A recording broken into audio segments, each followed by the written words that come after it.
Newsflash, the media has been lying to you. They've been lying to all of us for years, and it was covered up by the politicians and everybody else that had a bigger agenda that they were pushing. And that bigger agenda is really they're trying to get us to fall in line with some globalist program. There's money on every side of these decisions. Doesn't matter if it's green energy or oil, there's money on every side of them. So I'm less concerned about that, but I'm more concerned about the fact the media is completely out to get President Trump. It's been obvious since the beginning. Trump derangement syndrome is a thing. People deny it. People that know me might question my objectivity, but I'm looking at the situation and I'm like, this guy just keeps winning. Venezuela was an absolute crushing victory, crushing defeat for Venezuela. I don't think anyone saw that coming. I mean, I told a lot of people that it was coming before it came because I saw the military build up in Puerto Rico, but I knew the why behind it. I understood why that was happening. And I understand why Cuba is going to happen. And I understand why Iran is happening. I feel like I have a good pulse on it. But I was just watching the news and I couldn't stop getting the feeling that the media wants the world to think that we are losing in some capacity in the Iran war. There is zero metric, not a single metric that anyone can come up with that says we are losing in any capacity in the Iran war. We have completely taken out the Navy. All ships that are over like 20 feet in length are at the bottom of the ocean for Iran. Their anti-aircraft have been absolutely decimated. Their top echelon of their command, we're talking like 50 plus leaders, gone, dead, in the ground. They're with their, people up wherever you go in their faith. They're not here anymore. And we have new people in charge. They have no command and control. Even trying to get a ceasefire is interesting because who do you talk to for the ceasefire? The price of oil this morning was at $80 a barrel, and people were freaking out at when it was over $100 a barrel from barely. Like $80 a barrel is lower than it was almost the entire Obama administration, certainly lower than it was during a large piece of the Biden administration. So who knows why these politicians are leaning in and poking their thumbs and trying to say like, hey, the U.S. government military is not doing its job. The U.S. military is delivering at such a high level. The complexity of a blockade.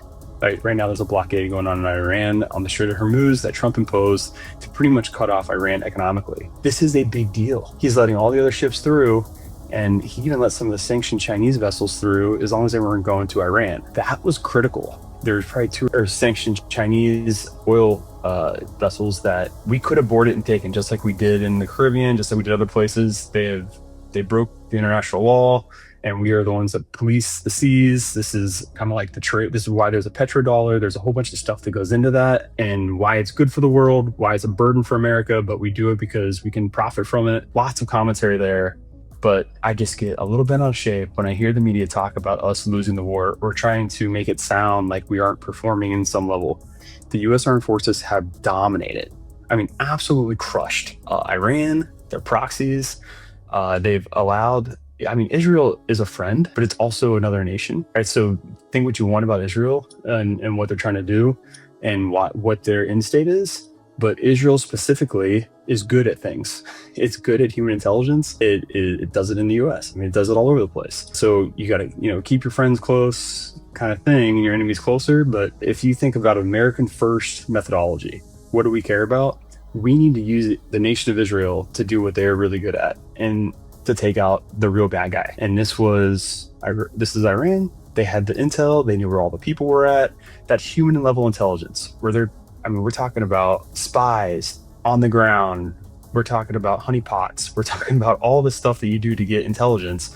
Israel's really, really good at that piece, and we're using them to that end. Now, Israel has its own objectives, its own things that it cares about, but the Trump administration has been so clear and deliberate with every single thing that they've talked about in terms of the objectives for the war, what they want the end state to be, and they go and brief it every day with Hegseth on stage, with all these other folks that are coming in and talking. They have General Kane that's coming out and speaking on this. We've never had this level of transparency in war, but it's the right kind of transparency. It's like, well, I'm not going to go and say exactly what I'm going to do next. I'm going to tell you all the successes we've had, and I'm talking about our setbacks. There's some people I've seen on the internet that are talking about our rescue of the pilot was really a cover for us trying to go and do a ground forces invasion to take the uranium. Completely false. Like, you can go look at the images online about where the aircraft were parked on the runway, how we blew them up.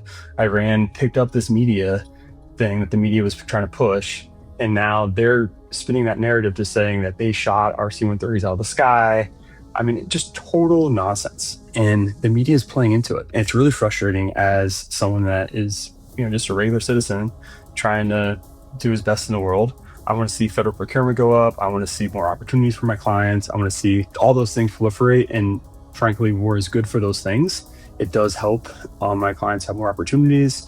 It helps money flow into the ecosystem, and it creates a unique set of parameters where there can be development for the technology. There will be more investment in technology, so it grows.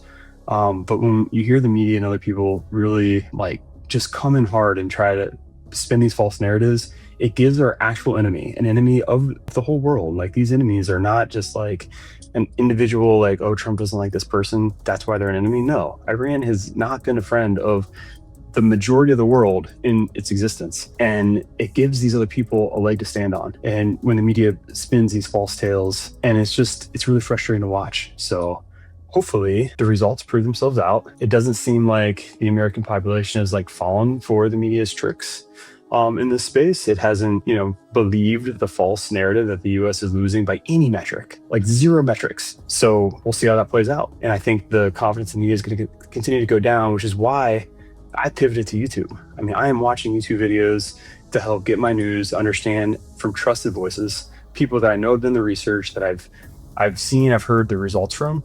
And that's what I'm trying to be, at least on the federal procurement side of the house, for you guys. I want you to understand, hey, look, there's details out there. There's people that have lived it. I'm one of those people. I still hang out with a lot of the people that currently live it. You're going to see this channel go to new levels when we're interviewing government folks on the channel, and we're getting the information straight from the horse's mouth, straight from the people doing the work. That's the critical piece.